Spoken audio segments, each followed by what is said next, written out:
G'day guys, how's it going? It's CastleGate here, and in today's video I'm going to show you how to get as good a head start at Gemcraft chasing shadows as you can get to set you up for a much easier time going through the rest of the game. Now, first things first, obviously you're going to go ahead and buy the game, either at Steam or on Armor Games. I recommend, considering how Flash is going to become a little bit more difficult to do in the future, you may as well go to Steam and buy a copy of Gemcraft Chasing Shadows. The Steam version does have a few more extra fields and a little bit more in the game itself, so it's worth the money. Then, what you want to do is once you've bought the full version, you go ahead and start a new game.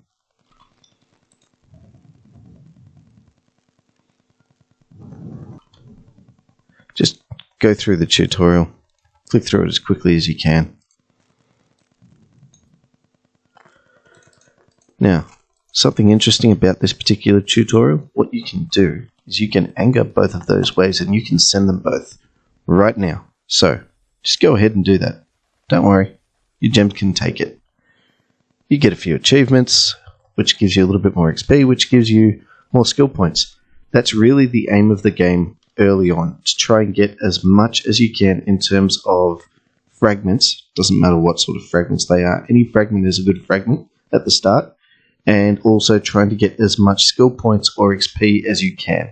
Shadow cores are also good, because you're going to be using those for traits. Anyway, now that we've done the first level, let me show you what the goal is and the layout of the map of progression is. Here's a little something I prepared earlier. What you need to set yourself up to be able to get some big scores is Mana Leech, Traps, Bolt, Freeze, True Colors, Beam, and Amplifiers. To get them, you need to go to tiles F, which is where you start from, I, M, J, E, B, H, D, and K. That does sound like a lot, but trust me, it does not take that long to go ahead and get all of these items, because they're all still considered to be in the early game, and all of the levels are relatively easy. And then once you have all of that stuff, you need to replay these particular fields as much as you can to try and get as high a score as you can in endurance.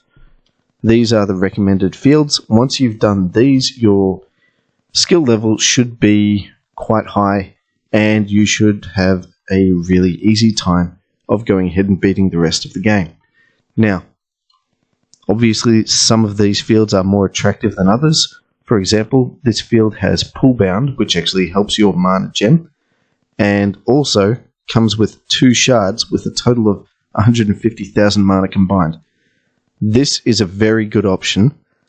Pretty much all of these are very good options, because either they have mana shards or they have the Bloodbound gem as one of the 2 gems you start with. Both options are very good for mana farms. So, how do you do that? This is the order in which you will go ahead and play all of the fields from the start.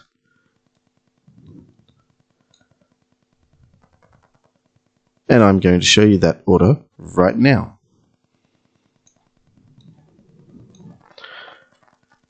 F1 is down. Play F2. And don't be shy to go ahead and put in 1 or 2 into every single trait that you have available to you at the time, because it gives you more waves, which means more monsters, which means more XP. And also, this particular one gives you a tiny little bit of a buff in terms of mana gain bonus, except for when you lose the Orblets. So, it's not bad. Plus also, it does increase your chances of getting better rarity talisman fragments. Oh, and by the way, don't neglect your talisman. Put all of your fragments in there, fill it up, even with horrible fragments. The main fragments you're looking for is anything that helps you get initial mana, and also secondary is whatever helps you get more XP. Tertiary is whatever helps you kill giants. So, go ahead and beat F2. Make sure that you always anger as many waves as you can to get more monsters and therefore more XP. Also, make sure that when you create gems, create dual gems because they do have a little bit of a bonus to damage, range, and shots per second.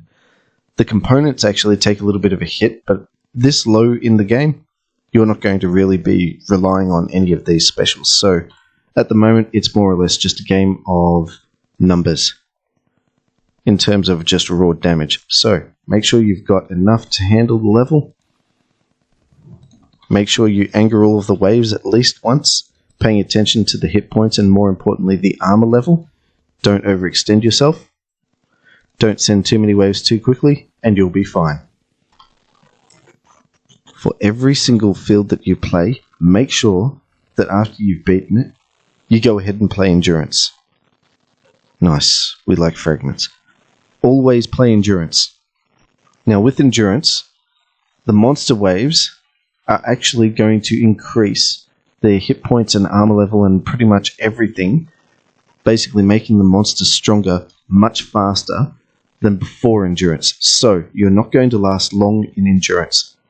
To take advantage of endurance as much as possible, go ahead and anger the first few earliest waves as much as you think you can handle and send those. It won't take long for you to get to a point where you will be struggling against the monsters, so don't be afraid to just stop the whole thing, gem bomb whatever weak monsters there are on the field that you think you can take out, and then just exit the endurance. Don't waste your time sticking around not killing monsters. There's no point.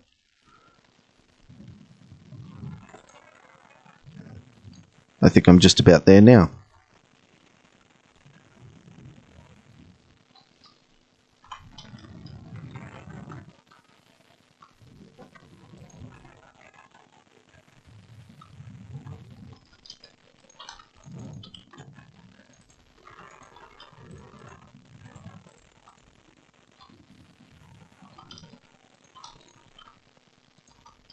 Whenever you can, gem bomb giants as much as possible.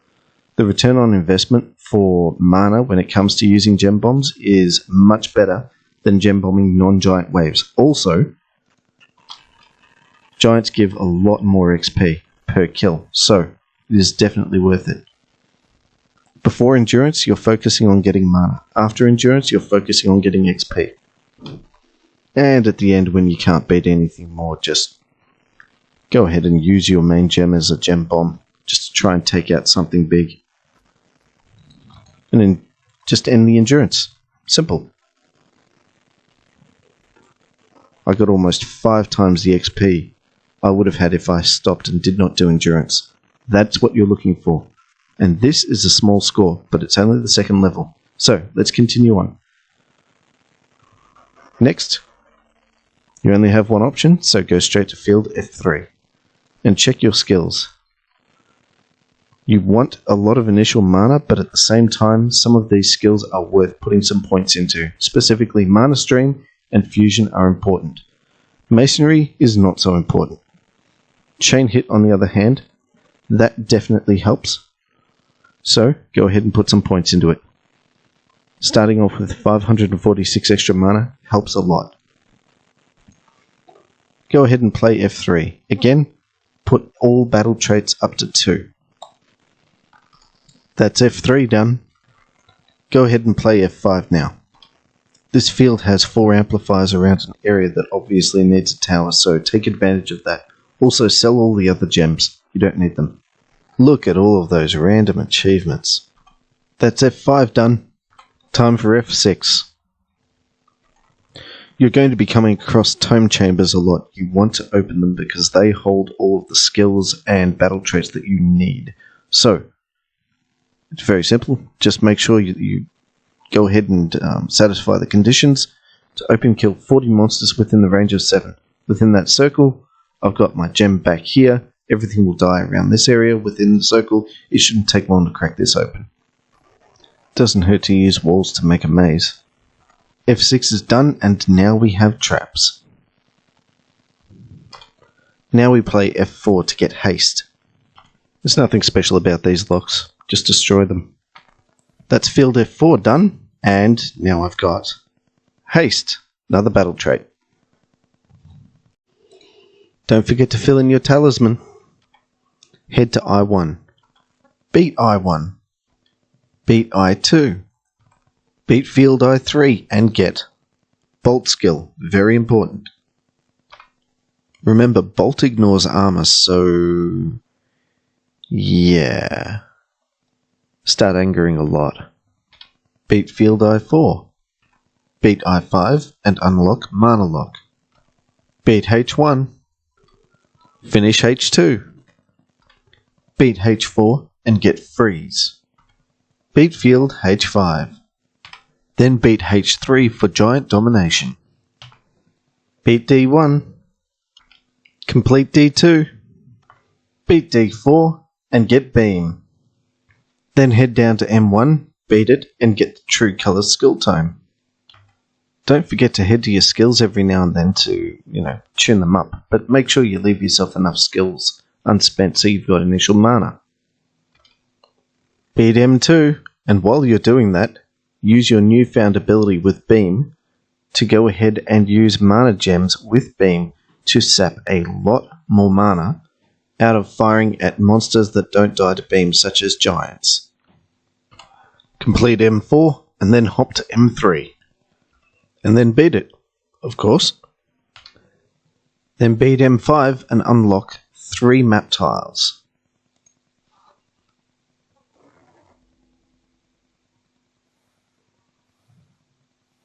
Not bad. Beat M6. Heading into tile J.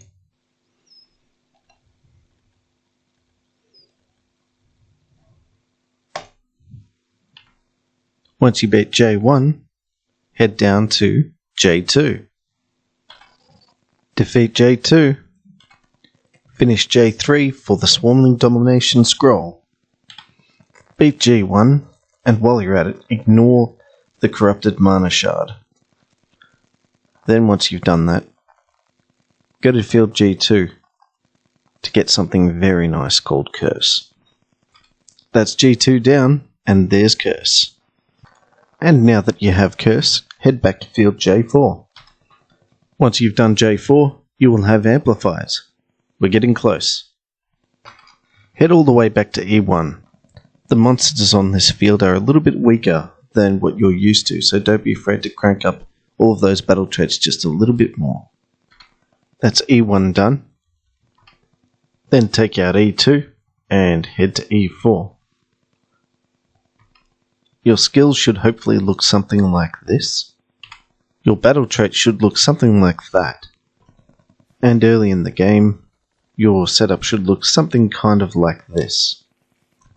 And then hopefully it will change into something like this. And that is how you get the poison skill. You get it at E4. And then we've finished E5. We also got up to a grade 12 gem, which is nice. That's how that looked.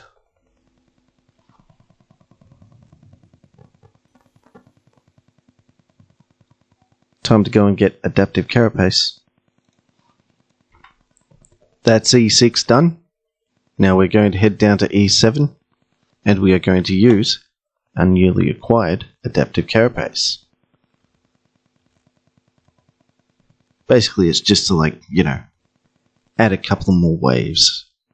The modifiers aren't really going to do anything to you, so don't worry about it. E7 is done, and look at that battle score. 595,000 XP. I haven't even done a mana farm yet. You can get this too. And that is B1. B3 is next. Do yourself a favour and just beat this field without putting any battle traits on.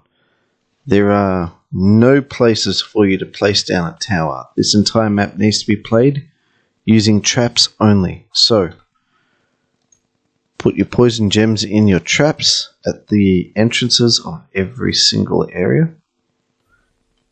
And a couple of others where there are junctions.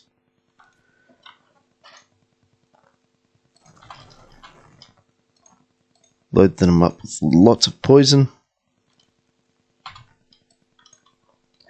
and then just cross your fingers.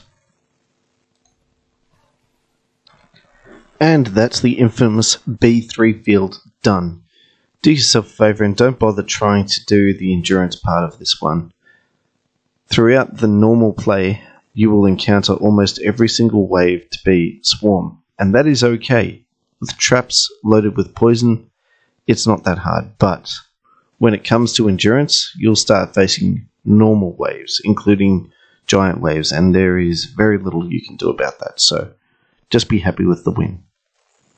Finally, it's time to go to B5 and get Mana Leech. And that's field B5 down. We finally have the Mana Leech gem. We could have got this gem earlier, but honestly, it was better to go the other route and get all of the other battle traits and skills first. Because in the journey of rounding up all of these, things that help you along, that particular journey allows you to get more XP more quickly that will help you essentially set you up to be able to, set yourself up even better. Let's take stock of what we've got so far. Skills. We have True Colors. We started with these three. We have Bolt, Beam, Chain Hit, Poison, Mana Leech. We have Freeze and Curse, Traps, and Amplifiers. Now, you could, if you wanted to, try to make a beeline straight for the field that holds the critical hit gem. That is the only other gem that I can think of that you might want, as well as maybe Bloodbound as well, but honestly, it's a little bit of a slog to get to those points. You may as well just try and work on specific choice fields for the job of going ahead and making a mana farm and getting lots and lots of XP from lots of kills. But we're not quite there yet. Your talisman should look relatively sad, if I'm going to be honest. There isn't really anything in the way of good fragments in there, but at least you've got something where you've got a little bit of extra mana going into your start of games. You should also have some sort of extra damage to giants. In this particular instance, this is a bad one because I don't have any extra damage to giants, which means I'm going to have to go at them with full health. And it's not great, but it's still doable. Now, there is one last thing we need to get, and that is glaring. Yep, that's right. If you get glaring, then your job of going ahead and getting lots of XP will become a lot easier. To get glaring, we have to go over to K1. And these are the battle traits that you should have so far. 6 battle traits, which when you keep on putting just a couple of points into, will constantly give you a lot more XP when you finish the field. And a lot more in terms of more waves. This all helps towards getting that XP. That's K1 down. That's K2 down. Time to move on to K3. And after K3, finally you move on to the last field that you need to get something is required for a mana farm. Or at least a high XP, and that is K4. We are going for glaring. And there it is. Field K4 is down. I have now got glaring difficulty, and hopefully, if you're playing along, so do you. So, what now? We seem to have everything we need, so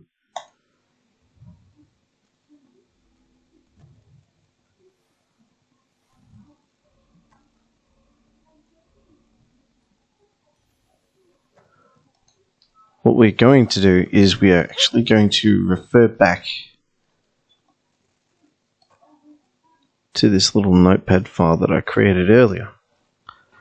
What do you want to replay? Well, in order to go as far as you can and get as much XP as you can possibly get, you need to go into a field ideally with mana shards that hold lots of mana but are accessible, a field that has a lot of land that you can build on without any inhibitants so that you can place a tower down or a trap down and surround it with amplifiers, ideally it will also have critical hit, because with this method we don't have critical hit yet, and one of the two bounds, preferably blood bound because it's more effective, but pull bound, well, it's better than nothing. So straight off the bat, it looks like field K5 might be one of the best to try, but how does it stack up? Let's have a look. Field K5. Let's give it a go. It looks a lot like one of the fields from Gemcraft Labyrinth, actually. Never noticed that before. Now, what we will want to do is we will want to turn on glaring difficulty. What does it do? It makes everything just a little bit harder, but it gives us a lot more experience straight off the bat. The multiplier, instead of being 1, is 1.5, and also the drop rarity range for your fragments is going to be a little bit higher as well. Now let's go ahead and buff those, all of them, with a couple of points in every single trait that we have unlocked. And let's see what we can do.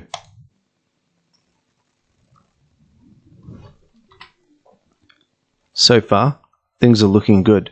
We've got plenty of room. The paths do seem to be quite well spread, and there's plenty of options, so there's no reason why you cannot slap down a tower right in the middle of this entire map, surround it with amplifiers, and still have the monsters kind of maze around a little bit.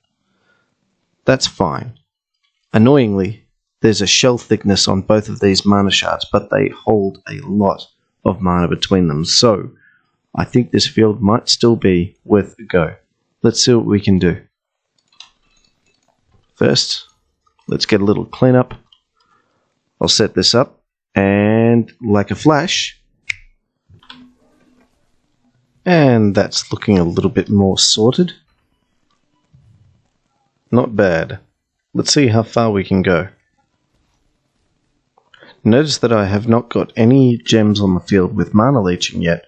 For the moment, in the early game, what's more important is actually just getting really strong gems up and running, and then going ahead and angering giant waves like crazy. That's the strategy early on. Afterwards, when we have more than enough mana, we switch over to also supporting with a mana farm somewhere. I'm not sure where, considering this has 6 entries into the map, so very well spread out, but we'll see what we can do. And the result is just over 1 million XP on the first attempt at field K5. Not bad.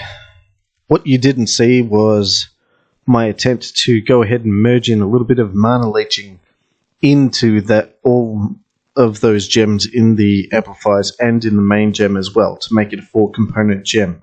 Basically, it was a jack-of-all-trades gem. It had mana leeching, it was capable of critical hit as well, about a third of the time. It had pull bound, which meant all of that stuff was cranked up a little bit more than it would have been. And it had some chain hit as well, which on reflection is probably not worth that much in the future. I would mix a little bit less red into those sorts of gems to try and get an even better effect. But there you have it. 1 million XP after all of that. And I can go for the Tome Chamber in field K6 if I want. But honestly, I'm not sure I would want to.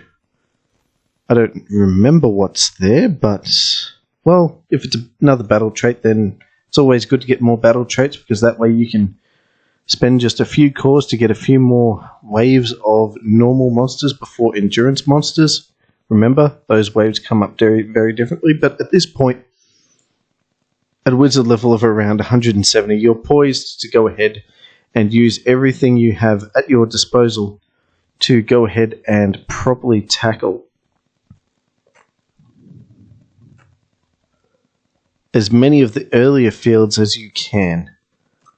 It's up to you to decide exactly how you want to go about this, but the long and short of it is that you don't have to progress through the hex tiles any further than this This is a decent amount of progression, actually. We've gone and exposed maybe half of the hex tiles that are available on the map.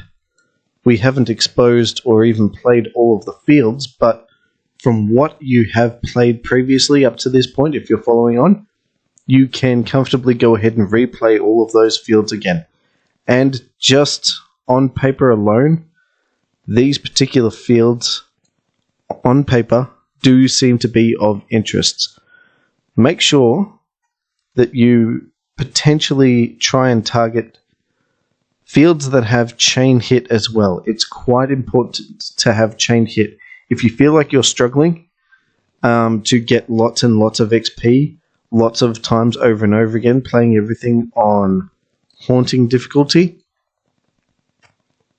then maybe you should actually consider, or glaring difficulty, sorry, maybe you should consider actually going ahead and finding the critical hit gem and going ahead and running it in with your skills, so that way you've got it all the time. So therefore you'll have critical hit, mana leech, as well as chain hit. As for Bloodbound, forget Bloodbound, it's buried all the way over, well beyond on the right side of the map. You would have to go through quite a few fields to actually go ahead and unlock it.